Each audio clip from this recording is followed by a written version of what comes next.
Il y a des poids que l'on porte sans en connaître la forme. Des silences si anciens qu'on les confond avec notre propre voix. Et parfois, sans comprendre pourquoi, on se sent bloqué, comme si quelque chose en nous refusait d'avancer. Peut-être que vous connaissez cette sensation, vous faites tout ce qu'il faut, vous vous levez chaque jour, vous tenez bon, mais à l'intérieur, il y a comme une fatigue qui ne se repose jamais. Une résistance invisible. Un nœud qui ne se défait pas. Ce qui nous détruit n'est pas toujours ce qui nous arrive. Ce sont nos interprétations muettes. Les pensées qui reviennent sans fin. Les peurs non nommées. Les culpabilités enterrées. Les émotions que l'on n'a jamais osé regarder en face. La honte. L'impression de ne jamais être assez. Ce sentiment d'inadéquation qui s'installe dans les silences de notre enfance ou dans les blessures que personne n'a vues. Ces blocages-là ne crient pas. Ils chuchotent, tout bas, et influencent chacun de nos gestes. C'est ainsi que l'on s'épuise à vouloir aller de l'avant, alors que quelque chose, en nous, continue de tirer vers l'arrière. Le stoïcisme ne nie pas ses émotions. Il ne dit pas « sois fort et tais-toi ». Il dit « regarde, n'aie pas peur, observe, et choisis ta réponse ». Car c'est dans la lumière du discernement que les automatismes perdent leur pouvoir. Marc Aurèle écrivait « tu as pouvoir sur ton esprit, pas sur les événements. Prends conscience et tu trouveras la force ».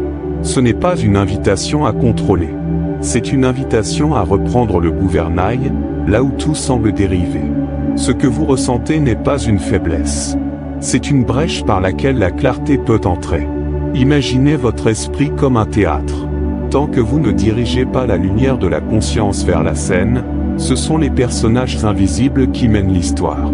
La peur, la honte, la colère, deviennent alors les auteurs silencieux de votre existence. Mais dès que vous éclairez ce théâtre, vous reprenez votre rôle. Non pas celui de celui qui contrôle tout, mais celui qui comprend, qui choisit, qui transforme. Le stoïcien n'efface pas les douleurs. Il apprend à les traverser. Il ne cherche pas à être insensible. Il cherche à être libre. Et cette liberté commence par une chose simple, mais puissante, reconnaître que nos pensées ne sont pas toujours des vérités. Que nos émotions ne sont pas des juges, mais des messagers. Que nos blocages ne sont pas des murs, mais des passages. Prenez une respiration. Laissez venir ce que vous ressentez. Il n'y a rien à fuir. Juste à voir. Juste à comprendre. Juste à reprendre votre place dans votre propre vie. C'est ici que le chemin commence. Dans ce moment de calme. Dans ce retour vers soi. Et maintenant, avançons. Il y a dans l'esprit humain une tendance étrange à confondre ce qui est pensé avec ce qui est réel. Comme si le simple fait qu'une idée nous traverse suffisait à lui donner le poids d'une vérité. Mais tout ce qui est familier n'est pas forcément juste. Et tout ce qui se répète dans notre tête ne mérite pas d'être cru. Nous vivons souvent dans un dialogue intérieur si ancien, si enraciné, qu'il finit par se confondre avec notre identité. Pourtant, ce que vous pensez n'est pas ce que vous êtes. Ce ne sont que des mots, des reflets, des échos. Certains jugements reviennent depuis l'enfance. Je ne suis pas assez bon. Je dérange. Je n'ai pas le droit d'échouer. Et parce qu'ils sont anciens, ils paraissent vrais. Mais Épictète nous rappelle, ce ne sont pas les choses elles-mêmes qui troublent les hommes, mais les opinions qu'ils en ont. Il y a là un basculement essentiel. Nos pensées ne sont pas des faits. Ce sont des interprétations, des constructions mentales souvent héritées, parfois erronées, toujours modulables. Le cerveau humain répète. Et ce qui est répété devient familier. Et ce qui est familier est perçu comme sûr. C'est ainsi que l'on accepte sans le savoir des croyances qui nous limitent. On se prive de liberté intérieure en obéissant à des voix qu'on n'a jamais interrogées. Pourtant, il suffirait d'une seule question posée avec sincérité: est-ce que cette pensée est un fait, ou juste une habitude mentale? Il y a une puissance immense dans cette pause. Dans ce moment suspendu où l'on cesse de croire tout ce que l'on pense. Ce n'est pas une fuite. C'est un retour à la réalité. Car la réalité, souvent, est plus douce que nos anticipations. Plus légère que nos scénarios. Plus vaste que nos peurs. Revenir à soi, c'est apprendre à trier. À discerner entre ce qui vient de l'extérieur et ce que l'on décide d'intégrer. Entre ce que l'on répète machinalement, et ce que l'on choisit librement. Et c'est dans ce discernement que commence la transformation. Lentement, profondément, silencieusement. Il est des jours où une émotion surgit avec tant de force qu'elle semble nous définir. La colère qui monte comme une vague, l'angoisse qui serre la poitrine, la culpabilité qui murmure dans le noir. Et parce que c'est intense, on croit que c'est vrai. Comme si la douleur portait en elle une preuve irréfutable. Pourtant, ce n'est pas parce que l'émotion est forte qu'elle dit juste. Ce n'est pas parce que l'on ressent quelque chose avec puissance que cela devient une vérité. La confusion est subtile. Nous avons appris à faire confiance à notre ressenti, à écouter ce qui monte. Mais l'émotion est une réponse, pas un verdict. Elle est le reflet d'une perception, souvent déformée, influencée par le passé, la fatigue, la peur. Elle peut être belle, riche, nécessaire. Mais elle n'est pas une preuve. C'est ce que le stoïcisme nous enseigne avec une douceur rigoureuse, observer sans se fondre. Ressentir sans se laisser emporter. Accueillir sans s'identifier. Imaginez que vous recevez une critique. Votre cœur s'accélère, vos pensées s'emballent. Est-ce que cela signifie que cette critique est fondée? Non. Cela signifie que vous êtes vulnérable à l'opinion extérieure. Que quelque chose en vous y croit, ou y résiste. Mais la vérité ne se mesure pas à l'intensité de l'émotion. Elle se révèle dans la clarté du discernement. Dans ce silence intérieur qui vient après la tempête. Sénèque, dans De la colère, parlait de la fureur comme une courte folie. Ce moment où l'esprit abdique, où la raison se retire. Ce n'est pas la colère qui est en faute, mais l'absence de regard. Ce n'est pas l'émotion qui est dangereuse, mais la fusion avec elle. Ce que le stoïcien pratique, c'est la présence. Cette lucidité tendre qui observe sans jugement. Ce recul bienveillant qui voit, ressent, mais choisit. Parce que dans ce choix se trouve la liberté. La possibilité d'un autre récit. D'un apaisement. D'un alignement. Ce n'est pas facile. Mais c'est possible. Et chaque fois que vous ne croyez pas tout ce que vous ressentez, vous vous rapprochez de vous-même. Vous vous libérez un peu plus. Vous devenez plus vrai, plus paisible, plus entier. Il y a dans chaque seconde un espace minuscule, souvent imperceptible, entre ce qui nous atteint, et la manière dont nous choisissons d'y répondre. Cet espace, si fragile soit-il, contient notre liberté. Et pourtant, dans la hâte, dans l'impulsion, dans l'urgence de l'émotion, nous passons souvent à côté. Nous réagissons sans conscience, comme si l'automatisme était une loi. Mais le stoïcien ne réagit pas. Il observe. Il attend. Il choisit. Ne pas répondre à chaud, ce n'est pas fuir. C'est s'honorer. C'est faire de la lucidité une protection. Chaque fois que vous différez une réponse, vous créez un espace de dignité. Vous reprenez la main sur ce qui, autrement, aurait été dicté par la peur, la colère ou l'ego blessé. C'est cela, la dissociation consciente. Une manière d'habiter pleinement son propre esprit, même quand l'extérieur tente de vous faire vaciller. Marc Aurèle, chaque matin, s'exercer à accueillir les épreuves. Aujourd'hui, je rencontrerai l'ingratitude, l'ignorance, la trahison. Disait-il, non pas pour se résigner, mais pour se préparer. Non pas pour endurcir son cœur, mais pour éviter la surprise, cette brèche par laquelle l'émotion s'engouffre. Cette préparation stoïcienne n'est pas froide. Elle est pleine d'humanité. Elle permet d'aimer le monde tel qu'il est, non tel qu'on voudrait qu'il soit. La visualisation négative, dans cette optique, n'est pas du pessimisme. C'est un ancrage. Imaginer les pertes possibles, les douleurs à venir, ce n'est pas les appeler. C'est se familiariser avec l'impermanence. C'est apprivoiser la vie sans illusion. Et dans cette lucidité, il n'y a pas de froideur. Il y a une chaleur tranquille, celle de celui qui ne sera pas surpris, parce qu'il a déjà accueilli ce qui pourrait arriver. Prenez un instant. Rappelez-vous un moment où vous avez répondu trop vite. Et un autre où vous avez attendu. Que reste-t-il de ces deux instants? L'un laisse un goût d'amertume ou de regret. L'autre, une trace de clarté. Voilà la sagesse, non pas supprimer l'élan, mais le canaliser. Non pas être parfait, mais présent.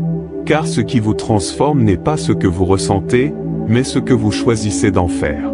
Il y a des douleurs que l'on fuit depuis si longtemps qu'on en oublie le visage. des tensions, des résistances, des peurs enfouies que l'on évite par fatigue, par habitude ou simplement pour pouvoir continuer à tenir debout. Mais dans cette fuite silencieuse, quelque chose se perd, l'opportunité de comprendre. Car dans la philosophie stoïcienne, la douleur n'est pas un ennemi. Elle est un signal. Un appel discret vers une partie de nous que nous avons négligée. Ce que vous évitez peut contenir exactement ce que vous cherchez. La blessure n'est pas toujours là pour vous faire souffrir. Parfois, elle vous montre que vous êtes encore vivant, que vous êtes concerné, que quelque chose en vous cherche à se réparer. C'est cela que le stoïcien reconnaît, la douleur n'est pas une punition, c'est un passage. Une voie étroite vers la clarté. Ce que vous ressentez comme un blocage peut, en réalité, être une boussole. Sénèque, dans sa sagesse profonde, écrivait « Personne n'est plus malheureux que celui qui ne rencontre jamais l'adversité. Car il n'a jamais eu l'occasion de se connaître. » Ces mots sont durs, mais ils sont vrais. Tant que tout est fluide, nous pouvons croire que nous sommes en paix. Mais c'est dans l'épreuve que se révèle ce qui tient vraiment.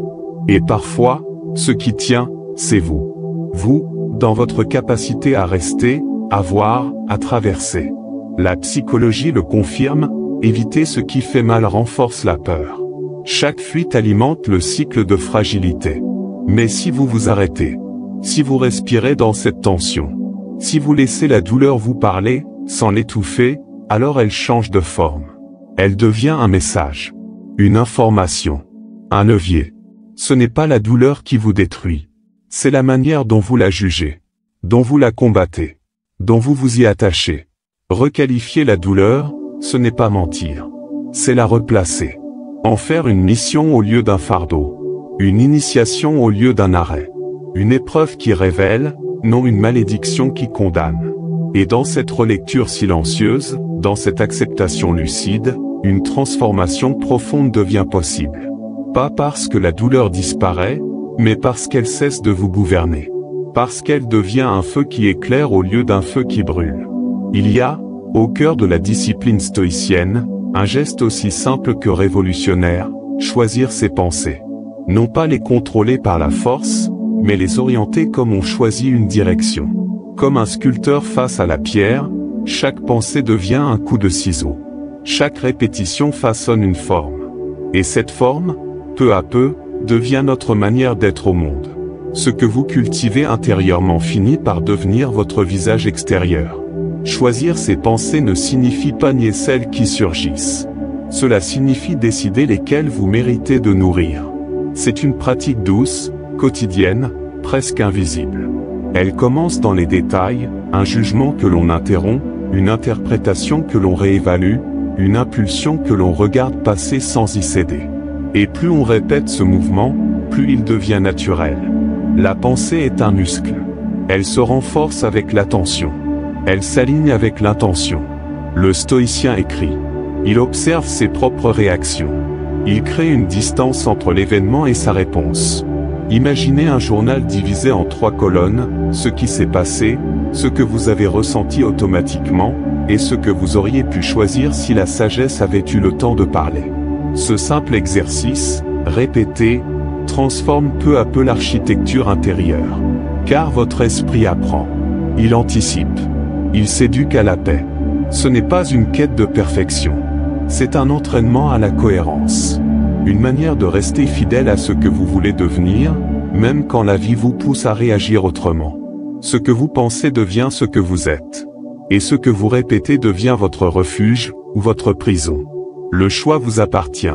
Non pas une fois pour toutes, mais à chaque instant. Ainsi, dans le silence de vos pensées, vous retrouvez un pouvoir que rien ni personne ne peut vous enlever, celui de choisir votre position intérieure. De répondre avec intégrité. De demeurer fidèle à ce qui vous élève. Voilà l'acte final. Non pas un acte spectaculaire, mais un choix discret, répété, profond.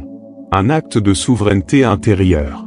Il y a dans le chaos du monde une tentation constante, celle de se détourner de soi. D'oublier sa propre voix au profit du vacarme extérieur.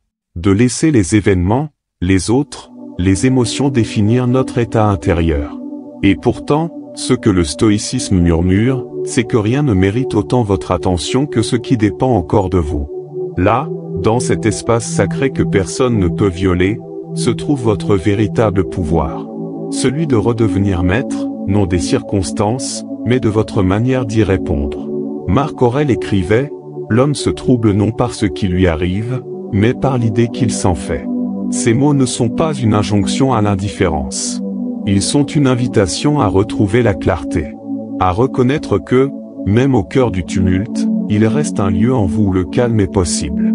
Où la paix ne dépend pas du silence du monde, mais de votre regard sur lui. Chaque blocage inconscient peut devenir une porte. Une ouverture vers une version plus lucide de vous-même. Non par magie, non sans douleur, mais avec courage. Le courage d'affronter ce qui dérange. D'écouter ce qui fait peur. De regarder en face ce qui, jusqu'à maintenant, a été évité.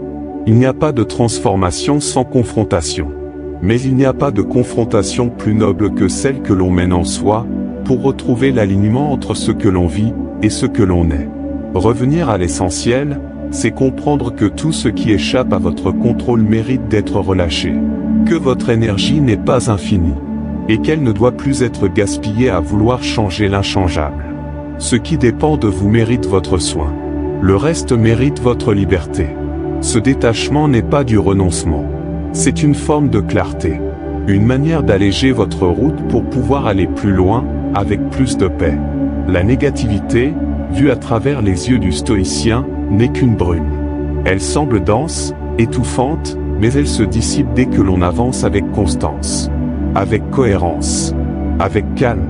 Vous n'avez pas besoin de vaincre quoi que ce soit. Vous avez simplement besoin d'habiter pleinement ce que vous êtes, avec lucidité. Et c'est dans cette présence que vous devenez libre.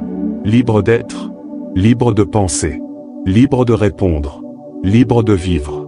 Et maintenant, laissez ce silence s'installer. Il n'attend pas une réponse. Il vous attend. Vous, tel que vous êtes, ici, maintenant. Toujours capable de choisir. Toujours capable de renaître.